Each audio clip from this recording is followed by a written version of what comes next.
हाँ जी, नमस्कार, कैसे हैं? मैं उम्मीद करता हूँ आप बहुत बढ़िया होंगे। तो आज जो हमारा टॉपिक है, आज है सैड इमोशन, हिंदी में बोलते हैं इसको करुण रस। इसकी आज हम केस स्टडी करने वाले हैं। इस वीडियो के अंत तक बने रहें, ये बहुत ही इम्पोर्टेंट टॉपिक है।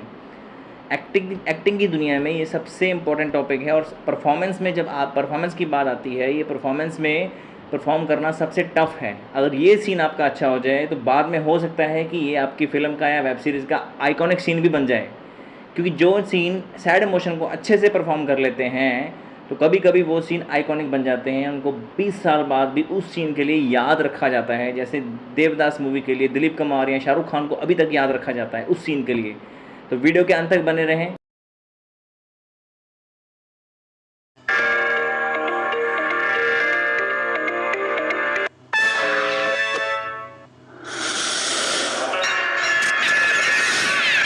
सैड इमोशन को आपने अपनी पूरी ज़िंदगी में, पूरे जीवन काल में कभी ना कभी तो ज़रूर फील किया होगा। लेकिन अगर आप एक्टिंग की दुनिया से राब्ता रखते हैं, एक्टिंग से आपका वास्ता है, अभिनय से वास्ता है, अगर आप स्टेज प्लेस करते हैं, वेब सीरीज़ करते हैं, नुक्कड़ नाटक करते हैं, तो आपको इसकी अहमियत पता होगी। यहाँ पे सिर्फ फील करने से काम नहीं चलेगा, यहाँ पे आपको इस इमोशन को परफॉर्म भी करना है, लोगों के अंदर भी फील जगाना है। अगर आप खुद फील कर रहे हैं तो अपनी एक्टिंग से, अपने ही अभिनय से लोगों को भी फील करवाना है। वही एक्टिंग इमोशन, वही सैड इमोशन, इसको हिंदी में बोलते हैं करुणा रस। तो इसके आज हम इसके बारे में डीपली स्टडी करेंगे, केस स्टडी करेंगे। इसका जो पहला पॉइंट है उसको बोलते हैं स्टडी द कॉन्टेक्स्ट। जी हाँ, इस इमोशन को परफॉर्म करने से पहले आपने पूरे सराउंडिंग्स को स्टडी करना है, पूरा एग्जामिन करना है, सिचुएशन को एग्जामिन करना है, करेक्टर को एग्जामिन करना है और अपनी स्टोरी को एग्जामिन करना है। स्क्रिप्ट को भी देखना है कि स्क्रिप्ट के अपने आपके स्क्रिप्ट के, आपकी स्टोरी के बैकग्राउंड में क्या चल रहा है। क्योंकि आप ये रस तभी परफॉर्म कर पाएंगे जब आपको इसकी बैकग्राउंड स्टोरी पता होगी। आपको सबसे पहले बैकग्राउंड रिसर्च करनी है। मतलब perform, obviously acting is a different thing, लेकिन feel is a different thing. सबसे पहले आपको फील करना है, तब जाके परफॉर्म करना है और दूसरों को भी परफॉर्म करवाना है। आपके लिए सबसे बड़ा चैलेंज है एक्टिंग की दुनिया में। जो सबसे मुश्किल इमोशन है जब सब एक्टिंग परफॉर्म करने के लिए, तो वो सैड इमोशन ही है। उसको करुणा रस बोलते हैं हिंदी में। मतलब one of the most difficult situations होती हैं सैड इमोशन की। जैसे फॉर एग्जांपल मैं कॉमेडी का बताता हूँ। कॉमेडी भी बहुत टफ है। जब तक एक्टर को कॉमेडी इमोशन या फिर सैड इमोशन एक्टिंग में कैमरा के सामने परफॉर्म करना नहीं आया या फिर स्टेज के सामने परफॉर्म करना नहीं आया, तो तब तक आप एक अच्छे एक्टर नहीं बन सकते। तब तक आप प्रॉपर एक्टर है ही नहीं है। क्योंकि हर कोई इंसान विलन बनना चाहता है। विलन और हीरो तो इजीली बन जाते हैं, वहाँ पे एक्टिंग इतनी टफ नहीं होती, सिचुएशंस इतनी टफ नहीं होती। लेकिन इस इमोशन में आपको टफ सिचुएशन क्रिएट कर दी जाएगी। आपको सबसे पहले तो ये जानना है कि आप इतने परेशान, सैड क्यों हैं, क्यों परेशान हैं आप। मैं इसमें वॉल्यूम बहुत मैटर करता है। फॉर एग्जाम्पल आपके भाई का एक्सीडेंट हो चुका है, तो आप कितना परेशान, कितना सैड होंगे। फॉर एग्जाम्पल आपको हॉस्पिटल में जाके पता लगा है कि आपके भाई का इंतकाल हो चुका है, मौत हो चुकी है, तो आप कितना वॉल्यूम दिखाएंगे। एक और एग्जाम्पल है, फॉर एग्जाम्पल आप 12वीं में फेल हो चुके हैं सभी एग्जाम्स में, तो कितना इमोशन दिखाएंगे। जब आप 12वीं में फेल होंगे तो आप ऑलमोस्ट टूट चुके होंगे। 50-60% तो आपकी मतलब वॉल्यूम दिखना चाहिए इमोशन का, सैड इमोशन का। और जब आपको पता लगेगा कि आपके भाई का एक्सीडेंट हो चुका है, तब आपका वही वॉल्यूम बढ़ के 70-80 तक पहुंच जाएगा। लेकिन जब आपको यह पता लगेगा कि आपके भाई का इंतकाल हो चुका है, तब आपका इमोशन 95% इंटेंसिटी आपकी दिखनी चाहिए, आपके परफॉर्मेंस में, आपके चेहरे पे, आपकी आवाज़ में, कि आप कितने सैड हैं। ये चीज़ें बहुत मैटर करते हैं। तभी इसीलिए इसी पॉइंट का नाम स्टडी द कॉन्टेक्स्ट है। आपको सराउंडिंग्स को स्टडी करना है, इमोशन, लोगों के कैरेक्टर्स को स्टडी करना है। और आपने ये भी देखना है कि आपके कैरेक्टर की एज कितनी है और सामने कितने लोग हैं। आप अकेले परफॉर्म कर रहे हैं या फिर किसी ग्रुप में परफॉर्म कर रहे हैं, सोलो कर रहे हैं, या फिर दो बंदों की आपस में बातचीत हो रही है, वार्तालाप हो रहा है। अगर आप अकेले आप परफॉर्म कर रहे हैं तो आपको उसको भी ध्यान से स्टडी करना है कि इस सीन में क्या ज़रूरत है इस तरह का इमोशन दिखाने की। जब तक आप अपने आप से सवाल नहीं करेंगे, मतलब एग्जामिन नहीं करेंगे थॉट्स को, तब तक आप ये परफॉर्म नहीं कर पाएंगे। अगर आप second point is clarify the internal and external struggle. ये जानना बहुत ज़रूरी है एक्टर के लिए कि हमारा ये स्ट्रगल है कौन सी इंटरनल है, या बाहर का है, या अंदर का है। एग्जाम्पल आपको बताता हूँ। जैसे फॉर एग्जाम्पल आप किसी सीन को परफॉर्म करने से पहले सोच रहे हैं ध्यान से। आप तो जो सोच रहे हैं, लेकिन आपने ये भी सोचना है कि वो करेक्टर क्या सोच रहा होगा डीपर लेवल पे उस सीन में। मतलब उस सीन में अगर आप ये पहचानना है कि आप अंदर से दुखी अपने आप से लड़ाई कर रहे हैं, अपने आप के साथ फाइट कर रहे हैं, या किसी के साथ फाइट करते करते आप दुखी हो चुके हैं, क्योंकि आप किसी के साथ फॉर एग्जांपल अपने इंटरनल स्ट्रगल की बात करते हैं, तो इसका मतलब ये है कि आप अंदर से दुखी हैं। क्यों दुखी हैं, कैरेक्टर क्यों दुखी है, उसके साथ ऐसा क्या हुआ था, ये आपने पूरी तरह से एग्जामिन करना है, सोचना है, डीपर लेवल पे जाके सोचना है। और ये भी सोचना है उसके बाद, अगर आपकी किसी के साथ आर्ग्यूमेंट हो रहा है कैरेक्टर का, फॉर एग्जांपल आपके बड़े भाई के साथ आर्ग्यूमेंट हो रहा है, तो आपने ये भी सोचना है, उसको भी एग्जामिन करना है, क्यों आर्ग्यूमेंट हो क्यों रहा है, मतलब कि इसकी क्या ज़रूरत थी। यहाँ पे एक और बात मैटर करेगी कि आप जो अपना बहस कर रहे हैं, डिबेट कर रहे हैं, अपने बड़े भाई के साथ कर रहे हैं या फिर छोटे भाई के साथ कर रहे हैं, यहाँ पे भी वॉल्यूम का बहुत मैटर करेगा, किस लेवल का आपने सैडनेस दिखाना है। आर्ग्यूमेंट के पीछे की जो बैकग्राउंड है उसको रिसर्च करना बहुत ज़रूरी है सैड इमोशन के लिए। तो हमारा थर्ड पॉइंट है, voice must be under control. For example आप फाइट सीन करते हैं, उसमें तो वॉइस की बहुत कम ज़रूरत होती है, गुस्से वाला सीन करते हैं उसमें थोड़ी लाउड वॉइस चाहिए होती है। जो सैड इमोशन है इसमें सीन पे डिपेंड करता है, सिचुएशन पे डिपेंड करता है, जैसे मैंने आपको पहले भी बताया कि स्टडी द कॉन्टेक्स्ट, ये हमारा थर्ड पॉइंट है। मतलब voice must be under control, इसमें आपने कंटेक्स्ट को अच्छी तरह से स्टडी करना है कि आपको अब क्यों सीन में चल क्या रहा है। कभी कभी सैड इमोशन में आपको लाउड वॉइस भी रखनी पड़ सकती है, क्योंकि फॉर एग्जांपल जब आपको ये पता लगेगा कि साथ वाला पड़ोसी आपके भाई को मार गया, मार कटाई करके गया, उसकी लात पैर तोड़ गया, उसको थप्पड़ मार के गया है, तो आप थोड़े लाउड हो जाए, गुस्से में आ जाओगे, सैड भी होंगे, सैडनेस के साथ आपकी लाउड गुस्सा भी आएगा आपको, और वॉइस आपकी लाउड हो जाएगी, अंदर से दुखी होंगे आप। जब आपको ये पता लगेगा कि आपका भाई किसी एक्सीडेंट में मर चुका है, तब आप सैड होंगे, लेकिन आप लाउड नहीं होंगे। लाउड होते आप रोने लग जाएंगे।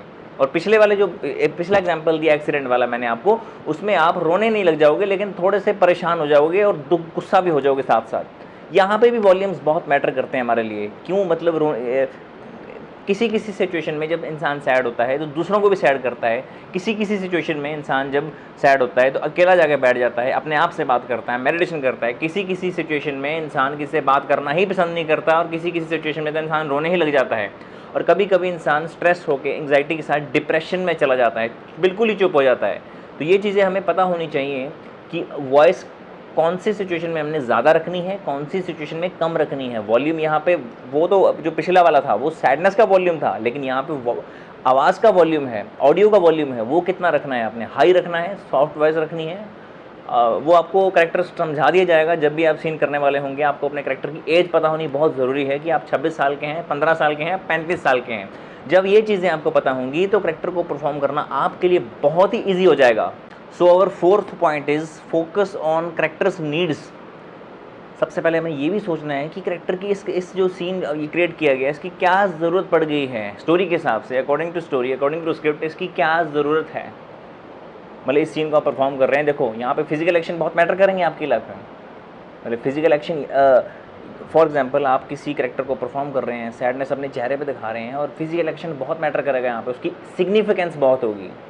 और जो अभी मैंने पॉइंट बोला है कि focus on the characters needs, यहाँ पे सबसे आपने ये भी देखना है कि आपके इस कैरेक्टर को, मतलब इस कैरेक्टर की इस सीन की पूरी स्टोरी में क्या सिग्निफिकेंस है, कितनी इंपॉर्टेंस है। कभी कभी कुछ सीन्स बहुत ही इंपॉर्टेंट होते हैं और बाद में वो आइकॉनिक सीन्स बन जाते हैं जब आप अच्छा परफॉर्म करेंगे। अगर आप अच्छा नहीं परफॉर्म करेंगे तो ऑब्वियसली वो एडिटिंग करके कट करके सीन थोड़ा छोटा हो जाएगा और उसकी इतनी सिग्निफिकेंस थोड़ी कम हो जाएगी। लेकिन आपने स्टोरी को ध्यान से देखना है कि इस सीन की स्टोरी के हिसाब से क्या इंपॉर्टेंट है, और एक्टिंग के हिसाब से जो सिग्निफिकेंस होगी वो आप खुद क्रिएट करेंगे। और आपने अपने कैरेक्टर की सिग्निफिकेंस भी देखनी है कि आपके कैरेक्टर की कितनी सिग्निफिकेंस है स्टोरी में, कितनी इंपॉर्टेंस है, कितनी इंपॉर्टेंस दी जा रही है आपको इस सीन में।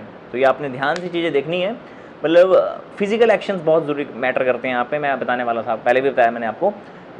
एग्जाम्पल, आप किसी बाहर कहीं रोड एक्सीडेंट में आपके किसी बेटी या बेटे को चोट आई है, तो अगर आप बाहर आउटडोर में होंगे तो आप ऑब्वियसली आपके फिजिकल एक्शंस और टाइप के होंगे, थोड़े स्टिफ्ड होंगे, थोड़े मतलब आप फॉर्मल बिहेव करेंगे। जब आप अपने घर पे होते हैं तो आप किसी और तरह से परफॉर्म करते हैं, थोड़े मतलब इनफॉर्मल हो जाते हैं घर वालों के सामने, सैडनेस दिखाने के लिए। आप रो भी पड़ते हैं। कभी कभी हम किसी के सामने रोते नहीं हैं, और कुछ लोग तो किसी के सामने, मतलब कुछ अपने खास लोगों के सामने ही रोते हैं, और कुछ लोग तो कभी सिर्फ बाथरूम में जाके रोते हैं। बाथरूम, फॉर एग्जांपल अब मैंने बाथरूम की बात की, अगर बाथरूम वाला ही सीन मिल गया आपको, अगर सीन में जाना ही आपने बाथरूम में जाके है, तो कैसे रोएंगे आप?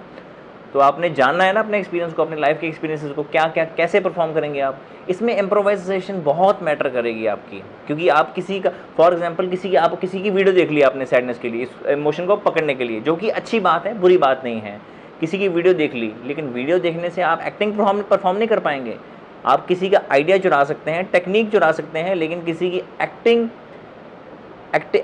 एक्टिंग स्किल नहीं चुरा सकते, किसी की एक्टिंग स्किल चोरी नहीं कर सकते। आप कोई सैड वीडियो देख सकते हैं इमोशन पैदा करने के लिए, आंसू लाने के लिए, वो आ जाएंगे ऑटोमेटिकली। अगर आपके आंसू नहीं, कुछ एक्टर्स होते हैं उनके ऑटोमेटिकली सीन पढ़ के ही आंसू आ जाते हैं, लेकिन कुछ एक्टर्स होते हैं उनके जल्दी आंसू नहीं आते, उनको ग्लिसरीन मिल जाती है, which is not a big deal. कुछ अच्छे एक्टर्स होते हैं एनएसडी वाले, वो खुद ही परफॉर्म कर लेते हैं बिना ग्लिसरीन के, उनके आंसू ऑटोमेटिकली खुद ब खुद आ जाते हैं। लेकिन यहाँ पे फिजिकल बॉडी भी बहुत मैटर करेगी, आपकी फिजिकल बॉडी कैसे परफॉर्म कर रही है, स्टिफनेस वाला सीन है या फिर आप खुले हैं, मतलब खुल चुके हैं फैमिली के सामने, घर पे अपने घर पे परफॉर्म कर रहे हैं, तो आप थोड़े कंफर्टेबल होते हैं, आप रियल लाइफ से इसको थोड़ा इंटीग्रेट कर सकते हैं। मतलब अगर आप घर वालों के सामने सैड होते हैं तो अपना सारा दुख दिखा देते हैं, मतलब छुपाते नहीं हैं उनसे कुछ भी, लेकिन आप बाहर लोगों को हम दुखी होते हैं तो हम कोशिश करते हैं कि ज़्यादा बातें इनसे छुपाई जाएँ, क्योंकि हमारी फिर आगे की इमेज भी ख़राब हो जाती है। तो हमारा लास्ट पॉइंट है यहाँ, think of past life sad experiences. जी हाँ, आपने बिल्कुल सही सुना।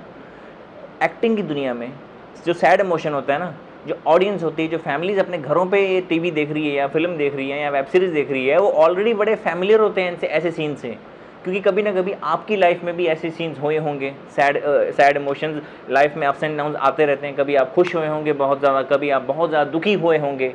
यहाँ पे डायरेक्टर तो आपकी गलतियाँ निकालेगा ही निकालेगा, लेकिन ऑडियंस सीन आपका एडिट होकर जब टीवी में फाइनल सीन आएगा एडिट होके, तो लोग भी आपकी गलतियाँ निकाल देंगे, क्योंकि लोग इन ऐसे सीन से काफ़ी फैमिलियर हैं, वो भी फिल्में देखते रहते हैं और उनकी रियल लाइफ एक्सपीरियंसेस भी होते हैं। ऑब्वियसली किसी के जो एक्सपीरियंसेस होते हैं ऑडियंस के और आपके बिल्कुल सेम कभी नहीं होंगे, किसी के एक्सपीरियंसेस कभी भी ज़िंदगी में सेम नहीं होते, लेकिन हर तरह के एक्सपीरियंसेस हर किसी के पास होते हैं, लेकिन एग्जैक्ट सेम सिचुएशन किसी की लाइफ में कभी नहीं आई होती। जो आपके एक्सपीरियंसेस हैं वो आपके हैं, जो मेरे हैं वो मेरे हैं। इसीलिए आपने अपने ही ज़िंदगी के जो पिछले सैड एक्सपीरियंसेस हैं उसको ध्यान से सोचना है, तब आप क्यों सैड हुए थे, क्या ज़रूरत पड़ी थी। जब आप उन चीज़ों को ध्यान से सोचेंगे, उन पे ध्यान से एग्जामिन करेंगे उन चीज़ों को, तो आपको ये एक्टिंग जब परफॉर्म करते हुए काफ़ी मदद करने वाला है। तो आपको ध्यान से देखना है कि आप वो पुराने एक्सपीरियंसेस को अपने जब अमल में अब ध्यान से सोचेंगे, उनको एग्जामिन करेंगे, तो वो आपको सीन परफॉर्म करते वक्त बहुत ही मदद करने वाले हैं। तो इसी पॉइंट से हमारा ये सैड इमोशन की केस स्टडी ख़त्म होती है। थैंक यू सो मच, मिलते हैं आपसे बहुत जल्दी। Thank you.